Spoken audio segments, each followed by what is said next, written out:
মাশরাফি আর দুর্জয়কেও ক্রিকেটীয় সহায়তা দেবে বিসিবি, এমনটাই জানিয়েছেন তামিম ইকবাল খান। বারবার সাকিবের প্রশ্ন আসলেও তামিমের অনুরোধ যাতে বাকি দুই অধিনায়ক মাশরাফি ও দুর্জয়ের ব্যাপারেও প্রশ্ন করা হয়।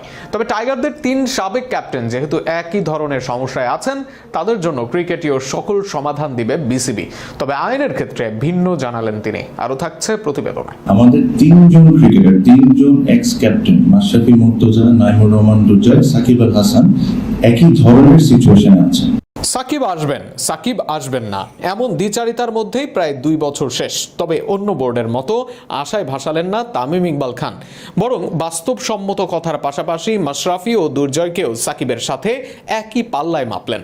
বাংলাদেশ ক্রিকেট বোর্ডের দায়িত্ব নেওয়ার পর প্রথম উন্মুক্ত সংবাদ সম্মেলনেই বৃহস্পতিবার বিকালে আলোচনার কেন্দ্রবিন্দুতে ছিলেন সাকিব আল হাসান। তবে তামিম স্পষ্ট করে জানিয়ে দেন, শুধু সাকিবকে ঘিরে আলোচনা সীমাবদ্ধ রাখা ঠিক নয়। তিনি বলেন, গত 1-1.5 বছর ধরে প্রায় সব আলোচনাতেও সাকিবের নাম ঘুরে ফিরে আসছে, অথচ একই ধরনের পরিস্থিতিতে রয়েছেন আরও দুইজন সাবেক অধিনায়ক মাশরাফি বিন মুর্তজা এবং নাইমুর রহমান দুর্জয়। তাই প্রশ্ন করার সময় এই তিনজনকেই সমানভাবে বিবেচনায় আনার আহ্বান জানান তিনি। তামিমের মতে একজনকে আলাদা করে আলোচনায় রাখা বাস্তবতার সঙ্গে সঙ্গতিপূর্ণ নয়, বরং দেশের ক্রিকেটের জন্য অবদান রাখা এই তিনজনকে একই দৃষ্টিতে দেখা উচিত। তিনি আরও জানান, বোর্ডের পক্ষ থেকে ক্রিকেটীয় দিক দিয়ে সহায়তা দিতে তারা সম্পূর্ণ প্রস্তুত। তবে এখানে রয়েছে একটি বড় সীমাবদ্ধতা। তামিম পরিষ্কার করে বলেন, আইনগত বিষয়গুলো বোর্ডের নিয়ন্ত্রণের বাইরে। সরকার এবং সংশ্লিষ্ট কর্তৃপক্ষ এই বিষয়ে সিদ্ধান্ত নেবে।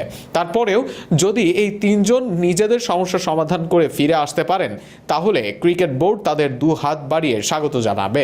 বর্তমান বাস্তবতায় তিনজনের অবস্থান কিছুটা ভিন্ন। সাকিব এখনও সক্রিয় ক্রিকেটার হিসেবে খেলছেন এবং আন্তর্জাতিক ক্যারিয়ার নিয়ে অনিশ্চয়তায় আছেন। অন্যদিকে মাশরাফির আন্তর্জাতিক অধ্যায় অনেক আগেই শেষ হয়েছে, যদিও তিনি ঘরোয়া ক্রিকেটে যুক্ত ছিলেন। আর নাইমুর রহমান দুর্জয়ের খেলোয়াড়ি জীবন শেষ হয়েছে বহু আগেই। তিনি পরে প্রশাসনিক ও রাজনৈতিক ভূমিকায় বেশি সক্রিয় ছিলেন।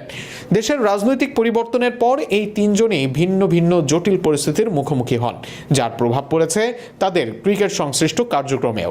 বিশেষ করে সাকিবের দেশে ফেরা ও আন্তর্জাতিক ক্রিকেট থেকে বিদায়ের বিষয়টি এখনও অনিশ্চিত রয়ে গেছে। সব মিলিয়ে তামিম ইকবালের বার্তা স্পষ্ট, বাংলাদেশ ক্রিকেটের এই 3 অভিজ্ঞ মুখকে ঘিরে আলোচনা যেন ভারসাম্যপূর্ণ হয় এবং সুযোগ এলে তাদের সবারই সমানভাবে পাশে দাঁড়াতে চায় ক্রিকেট বোর্ড।